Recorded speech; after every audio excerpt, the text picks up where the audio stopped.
Fala pessoal, tudo bem com vocês? Bora falar do Timão, da única dúvida que o técnico Antônio Oliveira tem para a estreia na Sul-Americana. E quem é esse adversário, esse Racing uruguaio? Eu vou te contar.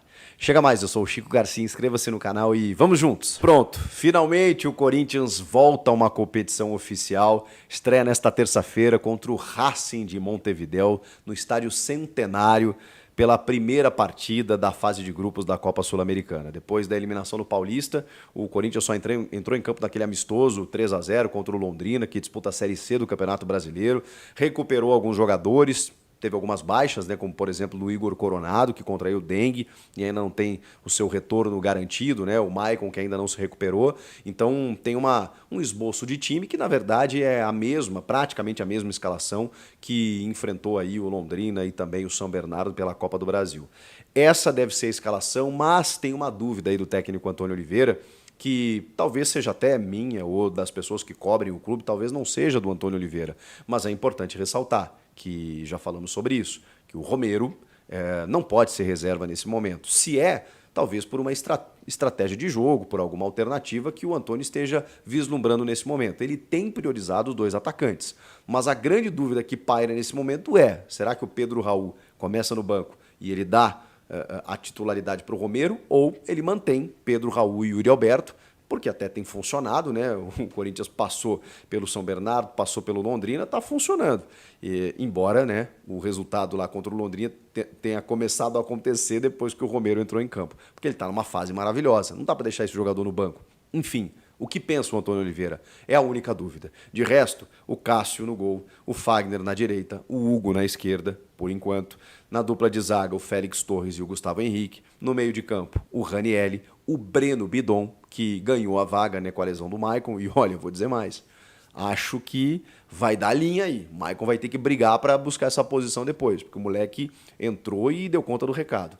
Rodrigo Garro, e aí na frente, né, Ranielli, Breno Bidon e Rodrigo Garro. Na frente, o Wesley, Pedro Raul e Yuri Alberto. Ou Wesley, Romero e Yuri Alberto como centroavante. Essa seria a minha escalação. Mas o Antônio Oliveira tem priorizado, como eu disse, os dois centroavantes, mesmo que o Yuri atue como um ponta e o Pedro Raul mais centralizado. De qualquer forma, são dois centroavantes no jogo. Agora, o Corinthians vai encarar um primeiro adversário nessa Copa Sul-Americana que pouca gente conhece. Todo mundo conhece o Racing de Avejaneda, da Argentina, campeão argentino recentemente com Eduardo Cudê, vejam só, e que está sempre complicando, volta e meia, a vida dos brasileiros. Pois bem, não é esse Racing, é o Racing de Montevidéu, é o Racing uruguaio. Quem é esse Racing uruguaio? É um clube fundado em 1919 e que frequenta muito mais a segunda divisão do futebol nacional do que a primeira. Só para vocês terem uma ideia do time que o Corinthians vai enfrentar. Tá, Chico, mas como que esse time se classificou para disputar a Sul-Americana? Pois bem, eles voltaram da Série B, da segunda divisão, onde eles são o terceiro maior vencedor dessa segunda divisão uruguaia. Nunca venceram o Campeonato Uruguaio da Elite, ou seja, a Série A deles. O Racing uruguaio nunca venceu esse Campeonato Uruguaio.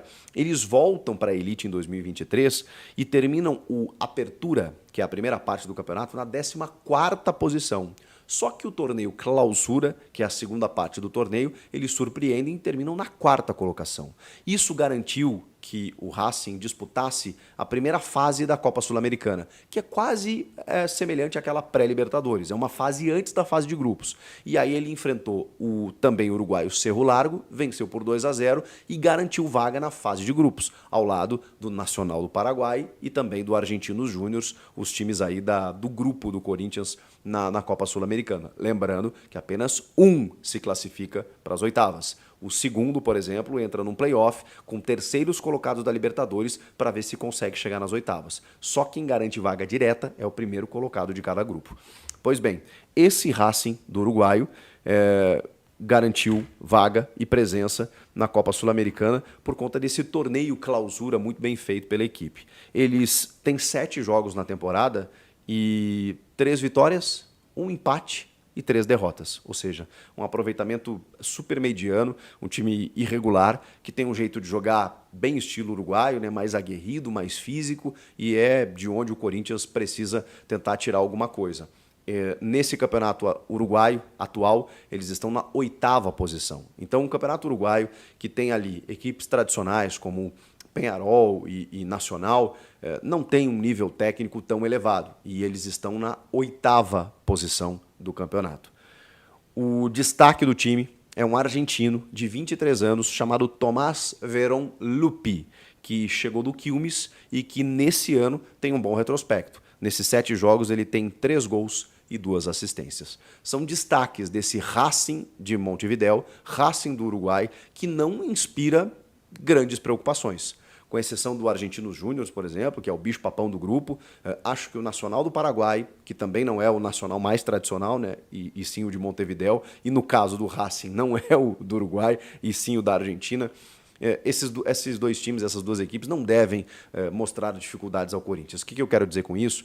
Que na toada que o time do Antônio Oliveira tem estado, mesmo com amistosos, ou mesmo com essa parada, na reta final do Paulista, mesmo não classificando, do jeito que o Antônio tem montado o time, com digamos assim, o acréscimo técnico de alguns atletas, como o Rodrigo Garro, o Ranielli abrindo o meio campo, os 2 centroavantes que estão bem, o Wesley que está vivendo um momento muito bacana, o Romero, que eu disse, uma fase esplendorosa, o Pedro Henrique entrando no segundo tempo resolvendo.